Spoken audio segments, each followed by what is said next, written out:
तो आप सब कैसे हैं? आई होप आप सब अच्छे और बढ़िया होंगे।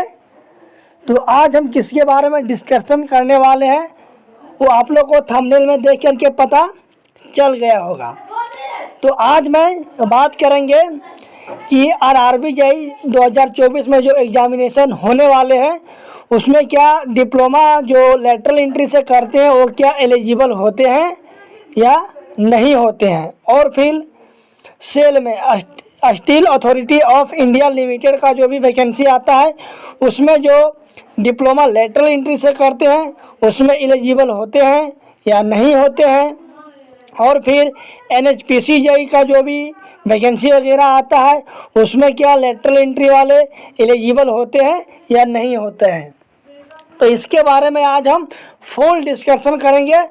और अगर कोई भी डाउट अगर रह जाए तो आप लोग के लिए कमेंट सेक्शन हमेशा है, वहाँ पर आप लोग कमेंट करके पूछ लें, ठीक है। तो चलिए हम वीडियो को स्टार्ट करते हैं। वीडियो को स्टार्ट करने से पहले आप लोग से बस एक छोटा सा रिक्वेस्ट होगा कि वीडियो को ज़्यादा से ज़्यादा शेयर करें और चैनल को सब्सक्राइब कर लें, ठीक है। तो चलिए हम वीडियो को स्टार्ट करते हैं। तो सबसे पहले जो बात मैं करूँगा वो मैं एसएससी जेईई का सबसे पहले मैं बात करता हूं, ठीक है, कि एसएससी जेईई का जो भी एग्जामिनेशन होता है उसमें क्या जो डिप्लोमा या फिर बीटेक जो लेटरल से करते हैं वो क्या एलिजिबल होते हैं या फिर नहीं होते हैं। सबसे पहले मैं ये डाउट क्लियर कर दें कि जो लेटरल एंट्री से करते हैं उसको क्या जो डिग्री मिलता है वो क्या 2 ईयर का मिलता है या फिर 3 ईयर का मिलता है। तो उसमें देखना कोई भी सर्टिफिकेट जो आपको दिया जाएगा फाइनल ईयर का उसमें कहीं भी मेंशन नहीं रहेगा कि आप लोग का जो डिप्लोमा का ड्यूरेशन है वो आप लोग का 2 ईयर का है, ठीक है। और कहीं भी ये भी मेंशन नहीं रहेगा कि ये लेटरल एंट्री से आप लोग ने ये डिप्लोमा या फिर बीटेक आपने कर रखा है, ठीक है। तो चलिए हम बात करते हैं एसएससी जेईई का। तो चलिए इसका हम एजुकेशनल क्वालिफिकेशन में जाते हैं डायरेक्ट।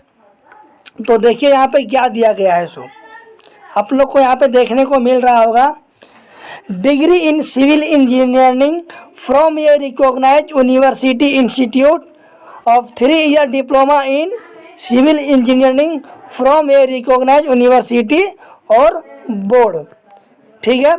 तो देखिए एसएससी जेईई में जो है यहाँ पे सिर्फ यहाँ पे लिखे हुए हैं क्या कि 3 ईयर का डिप्लोमा होना चाहिए। कितने ईयर का देखिए यहाँ पे 3 ईयर का डिप्लोमा होना चाहिए, ठीक है। और कोई भी ऐसा इंस्टीट्यूट जो गवर्नमेंट के द्वारा मान्यता उसको प्राप्त हो, ठीक है। तो यहाँ आप लोग को देखिए। और अगर यहाँ पे अगर लेटरल एंट्री को अगर बोला रहता कि एलिजिबल नहीं है तो उसके लिए अलग से नोट में दे करके लिखा हुआ रहता कि आप लोग लेटरल एंट्री वाले एलिजिबल है या नहीं है। तो इसमें 100% है एलिजिबल होते हैं एसएससी जेईई के लिए। अब मैं चलिए चलते हैं अदर एग्जामिनेशन, जैसे कि अब चलते हैं हम किस में एनएचपीसी जेईई में। अब उसमें भी जा करके हम देखेंगे उसका नोटिफिकेशन में क्या उसमें भी एलिजिबल होते हैं या फिर नहीं होते हैं, ठीक है। तो चलिए देखिए मैंने एनएचपीसी जेईई का जो नोटिफिकेशन है ऑफिशियल उसको मैंने यहाँ पे डाउनलोड कर लिया। अब डाउनलोड करने के बाद चलिए मैं इसका चलते हैं कहाँ पे एजुकेशनल क्वालिफिकेशन में। यानी कि देखिए यहाँ पे फर्स्ट नंबर में आप लोग को देखने को मिल रहा होगा जूनियर इंजीनियर सिविल, यानी कि जो जूनियर इंजीनियर का वैकेंसी आया हुआ है किसके लिए, सिविल का। सेकंड में आप लोग को देखने को मिल रहा होगा जूनियर इंजीनियर इलेक्ट्रिकल का। इसी प्रकार से डिफरेंट टाइप ऑफ ब्रांच में आप लोग को वैकेंसी देखने को मिल रहा होगा। तो देखिए इसका जो एजुकेशनल क्वालिफिकेशन है उसमें क्या मेंशन किया गया उसको मैं यहाँ पे अच्छे ढंग से देखते हैं, ठीक है।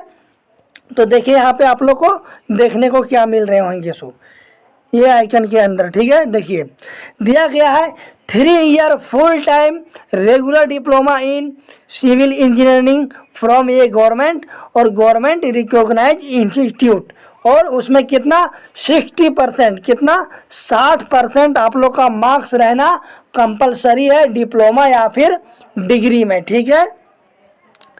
और अगर एसटी एससी में है तो 50% मार्क्स कंपलसरी है। अब यहाँ पे बात करते हैं कि देखिए यहाँ पे दिया गया है 3 year full time regular diploma.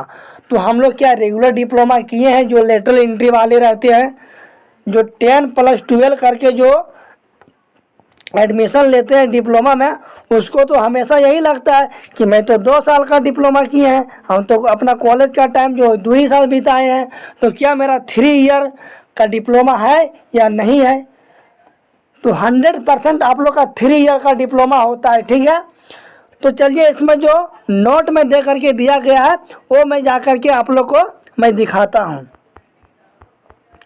देखिए यहाँ पे देखने को आप लोग को यहाँ पे मिल रहा होगा।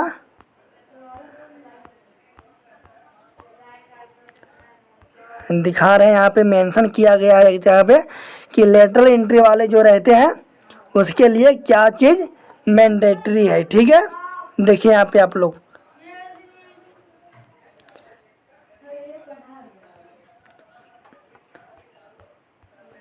एक मिनट रुकिएगा ताकि आप लोग को ये हाइलाइटर अच्छा से दिखे, ठीक है। देखिए यहाँ पे 3 नंबर में आप लोग यहाँ पे ध्यान से आप लोग देखिएगा, ठीक है। देखिए दिया गया है कि candidate acquire essential diploma qualification through 2 year lateral entry in relevant discipline from government recognise institute with 60% marks and ST/SC के लिए 50%। यानी कि जो लेटरल एंट्री देखिए यहाँ पे दिया गया है ना, लेटरल एंट्री 2 ईयर, अगर जो लेटरल एंट्री से किए होंगे उसके लिए जो है जनरल और OBC का जो है मिनिमम कितना परसेंट होना चाहिए, 60% अगर आप लोग का मार्क्स होगा तो NHPC JEE के लिए आप लोग एलिजिबल हैं। और अगर ST/SC में हैं तो आप लोग के लिए 50% अगर मार्क्स है तो आप लोग ये फॉर्म को फिलअप कर सकते हैं। अब चलिए हम चलते हैं सेल का, किसका, steel authority of India limited का। उसमें जो भी वैकेंसी आता है उसमें क्या लेटरल एंट्री वाले एलिजिबल होते हैं या फिर नहीं होते हैं, उसके बाद मैं फाइनली जा कर के मैं बात करूंगा किसका, RRB JEE का, ठीक है। तो चलिए देखिए सेल का जो है ऑफिशियल नोटिफिकेशन उसको मैं डाउनलोड कर लिया। डाउनलोड करने के बाद अब चलिए मैं चलते हैं इसका एजुकेशनल क्वालिफिकेशन में, ठीक है। तो देखिए इसका जो एजुकेशनल क्वालिफिकेशन है वो क्या दिया गया है, सो आप लोग यहाँ पे ध्यान से देखिएगा, ठीक है। तो देखिए फर्स्ट में जो है वो मेटलर्जी के लिए है, सेकंड में जो आप लोग को देखने को मिल रहा होगा वो इलेक्ट्रिकल के लिए, थर्ड में मैकेनिकल के लिए, इसी प्रकार से डिफरेंट टाइप ऑफ ब्रांचेस के लिए वैकेंसी उसमें निकलती है। तो देखिए इसका जो एजुकेशनल क्वालिफिकेशन जो दिया गया है वो क्या दिया गया है, सो आप लोग यहाँ पे थोड़ा गौर कीजिएगा, ठीक है। देखिए यहाँ पे दिया गया है matriculation with 3 year full time diploma in metallurgy engineering from government recognise university या फिर इंस्टीट्यूट। तो देखिए यहाँ पे आप लोग को थोड़ा बारीकी से समझना है और ध्यान से समझना है, ठीक है। तो देखिए यहाँ पे क्या बोला, मैट्रिकुलेशन यानी कि 10th, अगर आप लोग 10th किए होंगे तो 10th के बाद तुरंत जो डिप्लोमा होता है 3 ईयर का वो अगर किए होंगे तब आप लोग जा करके ये फॉर्म को फिलअप कर सकते हैं।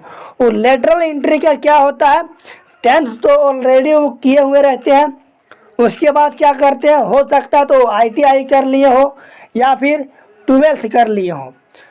तो इसमें क्या होता है कि आप लोग का जो है वहाँ पे इक्विवेलेंट बन नहीं पाता, इसलिए सेल जो है अपना इसमें एलिजिबल लेटरल एंट्री वालों के लिए नहीं करता है, ठीक है। तो एक सेल का एग्ज़ाम होता है जिसमें लेटरल एंट्री वाले एलिजिबल नहीं होते हैं। अब चलिए मैं फाइनली चलते हैं कि इस पर जो हम लोग का मुद्दा था, किसका, RRB JEE का। तो देखिए मैंने RRB का जो भी नोटिफिकेशन आया था उसको मैंने यहाँ पे डाउनलोड कर लिया है, ठीक है। अब चलिए मैं इसका चलते हैं एजुकेशनल क्वालिफिकेशन में। जो नोटिफिकेशन कब आया था, 2018 में हम लोग को देखने को मिला था जूनियर इंजीनियर का वैकेंसी, उसके बारे में आज मैं यहाँ पे डिस्कस करेंगे कि क्या उसमें लेटरल एंट्री वाले एलिजिबल होते हैं या फिर नहीं होते हैं। तो देखिए इसका चलते हम सीधा हम कहाँ पे, एजुकेशनल क्वालिफिकेशन में, ठीक है।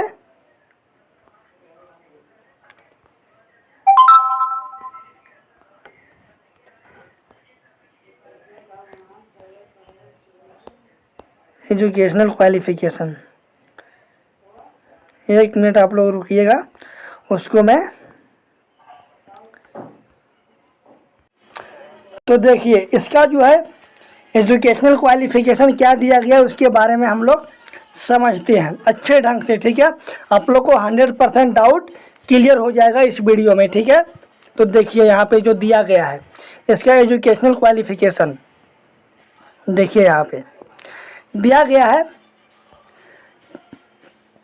3 ईयर डिप्लोमा इन इंजीनियरिंग और बैचलर डिग्री इन इंजीनियरिंग, यानी कि 3 ईयर डिप्लोमा, यानी कि जो मैट्रिक के बाद डिप्लोमा करते हैं उसका भी 3 ईयर का होता है, और जो ITI या फिर 12 के बाद करते हैं उसका भी जो डिप्लोमा होता है वो 3 ईयर का होता है, ठीक है।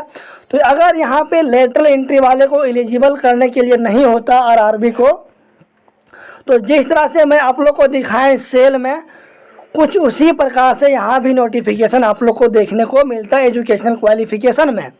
तो यहाँ पे वैसा कुछ जिक्र नहीं किया गया RRB JEE में, तो आप लोग RRB JEE के लिए लेटरल एंट्री वाले भी एलिजिबल हैं और जो रेगुलर से करते हैं वो भी एलिजिबल हैं।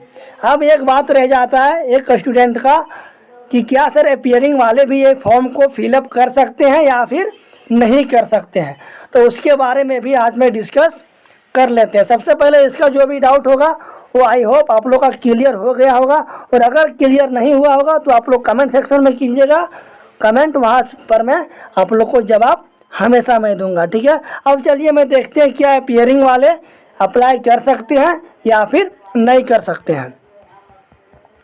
तो यहाँ पे मैं आ जाता हूँ फर्स्ट पेज पे, देखिए यहाँ पे फर्स्ट पेज में क्या मेंशन किया गया है, सो देखिए यहाँ पे इम्पोर्टेंट इंस्ट्रक्शन में आप लोग यहाँ पे देखिएगा, देखिए क्या दिया गया है। Candidate should be insure that the possess fulfil all the eligibility condition prepared for the post as the closing date of online registration. Candidate writing for a final result of prescribe the educational qualification should not be apply. यानी कि इसका कहने का मतलब है कि जो भी स्टूडेंट जो अपीयरिंग वाले होंगे वो ये फॉर्म को अप्लाई कब कर सकेंगे, जब तक कि इसका जो फॉर्म फिलअप का डेट है वो ओवर हो जाने के बाद, जब तक एग्ज़ाम का डेट आएगा उससे पहले अगर आप लोग का फाइनल रिजल्ट आप लोग को हाथ में मिल जाएगा तब आप लोग ये फॉर्म को अप्लाई कर सकते हैं, ठीक है। तो आई होप ये भी डाउट आप लोग को क्लियर हो गया होगा। अगर आप लोग को ये वीडियो अच्छा लगा होगा तो चैनल को सब्सक्राइब, वीडियो को लाइक और ज़्यादा से ज़्यादा शेयर करें, और इसी तरह का इम्पोर्टेंट अपडेट पाने के लिए हमारे चैनल के साथ जुड़े रहें। और अगर RRB JEE का सिलेबस आप लोग को नहीं पता होगा तो इस चैनल पे जा कर के आप लोग विजिट कर लेंगे, उस पर भी मैंने एक वीडियो बना करके चैनल पे अपलोड कर दिया है। तो चलिए तब तक के लिए bye bye and thank you all of you.